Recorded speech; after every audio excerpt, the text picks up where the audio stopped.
দিলীপ নাথ ডাঙৰীয়াই যে সংবাদমেলৰ যোগেদি যিখিনি তেখেতে আপত্তি দৰ্শাইছে সেইখিনি সম্পূৰ্ণ ভুল। তেখেতৰ মনোবৃত্তিটো একচুৱেলি তেখেতৰ হৈছে ঈৰ্ষা। সঁচা কথা ক'বলৈ গ'লে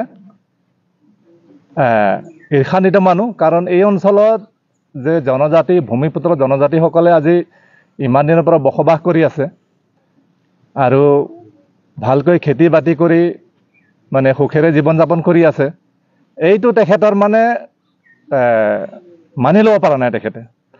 সেইকাৰণে পাকে প্ৰকাৰে সকলো সময়তে এই অঞ্চলৰ মানুহক মানে বিশেষকৈ খিলঞ্জীয়া অঞ্চল মানে ইফালে হুকৰাজুলিৰ পৰা আপ টু গহপুৰলৈকে গোটেই শোণিতপুৰ মানে অবিভক্ত শোণিতপুৰ জিলাৰ উত্তৰ অঞ্চলত বসবাস কৰা জনজাতি অকল বড়ো নহয়, যিখিনি বড়ো, ৰাভা, চাওতাল এনেকুৱা ধৰণৰ বিভিন্ন ধৰণৰ মানে খিলঞ্জীয়া, কোচ এনেকৈ খিলঞ্জীয়া মানুহ বসবাস কৰি আছে ইয়াত।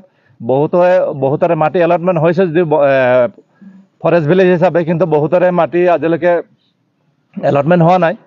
তো চৰকাৰে যিটো নেকি 2006 চনৰ বন আইন schedule tribe and other traditional forest dweller act 2006 সেই বিল মতে চৰকাৰে ইয়াত ভূমি দিবলৈ ওলাইছে, এলটমেণ্ট দিবলৈ ওলাইছে, কিছু সংখ্যক মানুহক দিছেও।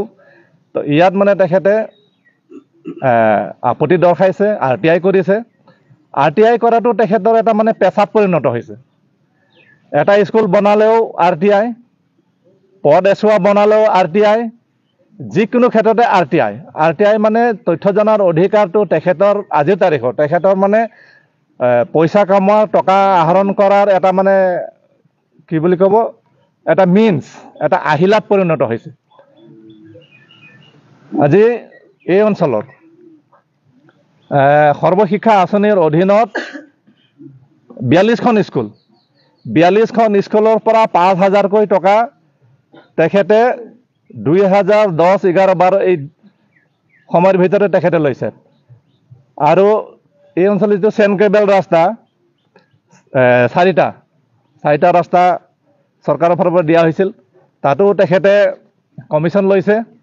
আৰু প্ৰত্যেকটা ক্ষেত্ৰতে আজি এই অঞ্চলৰ যিখিনি খিলঞ্জীয়া মানুহ আছে, মানুহখিনিক অতিষ্ঠ কৰি ৰাখিছে। অকল এই মানুহখিনিকে অতিষ্ঠ কৰা নহয়, আজি DC অফিচ, আজি forest DFO office, ranger office সকলোকে মানে অতিষ্ঠ কৰি ৰাখিছে। এনেকুৱা অতিষ্ঠ কৰি ৰাখিছে মানে সীমা চেৰাই গৈছে।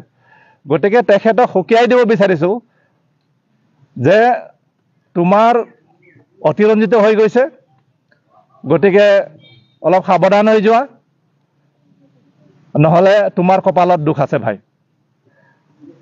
সকলো ক্ষেত্ৰতে ইমান সহ্য এটা সীমা থাকে, সীমা পাৰ হৈ গৈছে। এই অঞ্চলৰ মানুহৰ প্ৰতি তোমাৰ কিহৰ ইমান ঈৰ্ষা, কিহৰ ইমান হিংসা? এই অঞ্চলৰ যদি খিলঞ্জীয়া জাতিৰ মানুহখিনিয়ে, ভূমিপুত্ৰ জনজাতিৰ মানুহখিনিয়ে যে খেতি কৰি খাবলৈ কাৰণে মাটি এডৰা পায়, তাতে তোমাৰ কি ক্ষতি, তাতে তোমাৰ কি যায় আহে? চৰকাৰৰ আইন আছে, 2006 চনতে আইন পাছ কৰিছে। সেই আইন মতে ৰাইজে যি পাবলগীয়া আছে পাব। আৰু ভুৱা তথ্য দি পেলাই ইয়াত ভূমি লৈছে বুলি, ভূমি গ্ৰহণ কৰিছে বুলি তুমি যি আপত্তি দৰ্শাইছা, এতিয়া অলপ আগতে দেখুওৱা হ'ল যে গোটেইখিনি তথ্য পাতি আমাৰ হাইকোৰ্ট, সুপ্ৰিম কোৰ্টৰ পৰা আদি কৰি ভোটাৰ তালিকাৰ আদি কৰি সকলো আমাৰ 2006 চনৰ বহু আগৰ পৰাই আছে। এই অঞ্চলত 95 চনৰ পৰা ইয়াত মানে মানুহে বসবাস কৰি আছে। তো সকলো সময়তে এনেধৰণৰ মনোবৃত্তি লৈ থকাটো উচিত নহয়।